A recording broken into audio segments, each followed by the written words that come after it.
Necul vulcanic Trescovăț este o formațiune stâncoasă ce captează atenția prin măreția și aspectul deosebit al rocilor vulcanice, dar și prin punctele de belvedere de unde se poate vedea cum a reușit Dunărea să-și creeze un curs spectaculos printre munți. Punctele de belvedere sunt la altitudini din ce în ce mai ridicate, culminând cu platoul muntelui Trescovăț, loc de unde se deschide o panoramă impresionantă, atât asupra plaiurilor românești, cât și a celor sârbești.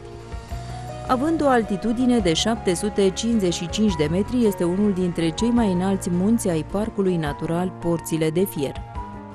Rezervația naturală Locul Fosilifer Svinița este situată pe marginea Dunării, amunte de localitatea Svinița. Rezervația este împărțită în 3 văi.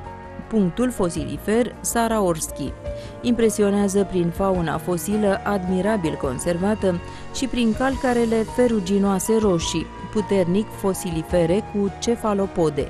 Îl întâlnim la aproximativ 4 km în vestul Sviniței, zona fiind conservată pentru conținutul paleontologic foarte valoros. Punctul fosilifer Țiganski este situat în extremitatea vestică a localității Svinița, pe valea cu același nume. Amfiteatrul Zeliște Veligan, aflat deasupra comunei Svinița, pe Valea Țiganski, este un impresionant amfiteatru generat de conglomeratele Jurasicului inferior, 200 de milioane de ani. Punctul fosilifer Vodinichki este pe Valea Morilor, în vecinătatea estică a localității Svinița, și este considerat un impresionant amfiteatru generat de conglomeratele Jurasicului inferior de origine continentală. Cioaca Borii este o formațiune permiană, 260 de milioane de ani, pe stâncăriile căreia se întâlnește singura populație de pin negru de Banat din defileul Dunării.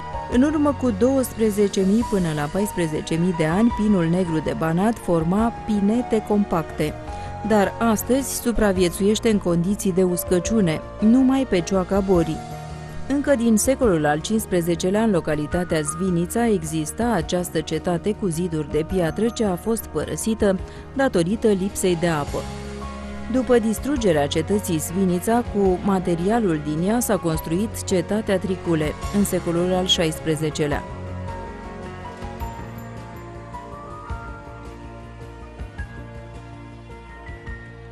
Rezervația botanică Svinița se întinde pe o suprafață de aproximativ 2000 de metri pătrați, de la râul Iuții până la limita cu teritoriul administrativ al comunei Dubova.